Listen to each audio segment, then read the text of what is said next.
আমার মেয়ে মেহেন্দি করতেছে, দেখুন কি সুন্দর। নিজেই পরে মেহেন্দি টেন্দি।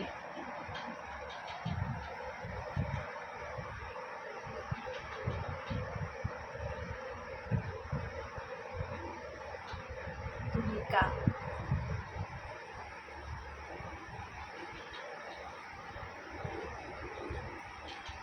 বল কিছু, এদিকে তাকা মা।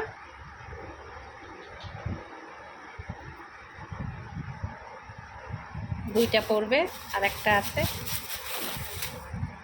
এই একটা মেহেন্দি। এই দুইটা দুই কালারের আনছিস, একটা সবুজ একটা ওই পিঠেও করছিস নাকি এই এক পিঠে স্টার্ট করেছিস? এটাই স্টার্ট করলাম। কি সুন্দর করছে দেখুন।